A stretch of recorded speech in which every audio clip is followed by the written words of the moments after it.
Well, good morning, ladies and gentlemen. I'm Jeffrey Daugherty, and this is a very personal morning mantra. I hope that you saw the podcast we did last night with Derek Brose from Global Witness. If you haven't, make sure you do take advantage of it, because it is literally, for me at least, a life-changing, paradigm-changing experience. And that's why this morning I'm asking you, and good morning, Kelly Kim, good morning, Sterling, are you strong enough to be wrong?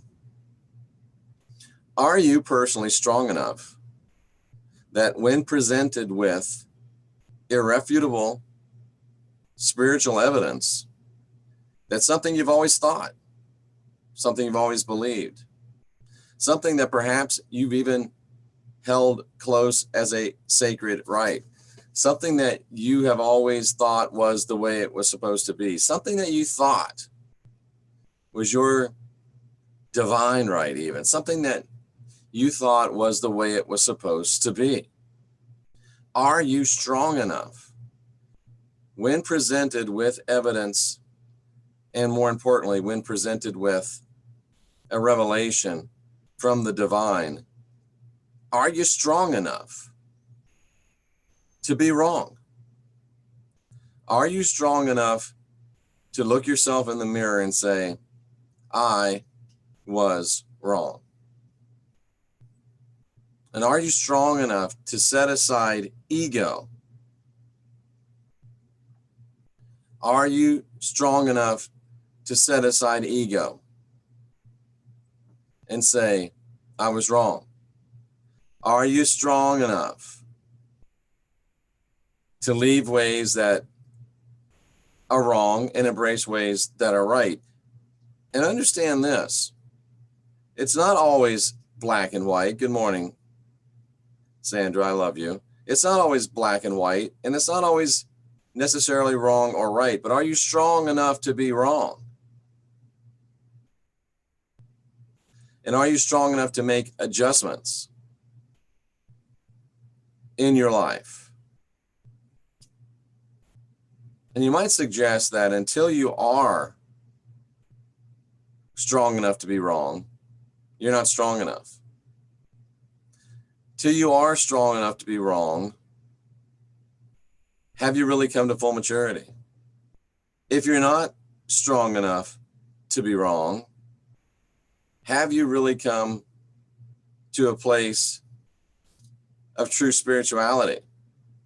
Because at the end of the day, isn't this whole idea of being wrong and our lack of comfort with it purely and totally directed at ego? I mean, in the animal kingdom, if an animal is wrong, is usually dead. And you don't have to be, a baboon doesn't have to have a long spiritual talk with himself to realize, oh, that baboon got separated from the rest of the baboons and he got eaten by a jaguar. I like to wander off every now and then as a baboon. I better stop that unless I want to get eaten by a jaguar. Sometimes it's just that simple. And sometimes it's not that dramatic. But just ask yourself, am I strong enough to be wrong? And see what kind of answer you get. I guarantee you it's a very interesting experience. And it really is an experience in humility. But you know what it is more than anything else? Going through the process, it hurts at first. Your ego takes a hit. Your pride takes a hit. But as you embrace being wrong, and what it really means is not being wrong, but getting better. Oh, I was doing this. It wasn't working. Now I found a way that does. The reason I encourage you to be strong enough to be wrong is because it's freeing. It's liberating.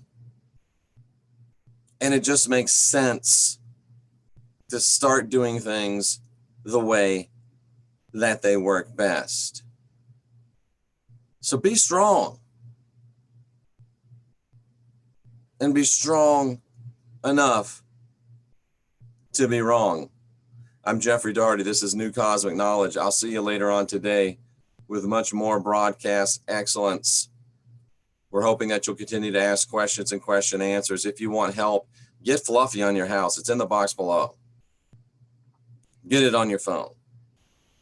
If you want help along this journey, Sandra and I are here to help you. serpentanddove.org, rawreflections.org, jeffreydaugherty.com. And until next time, I'm wishing you namaste and a beautiful day filled with love and peace and light, and maybe a little bit of self-reflection.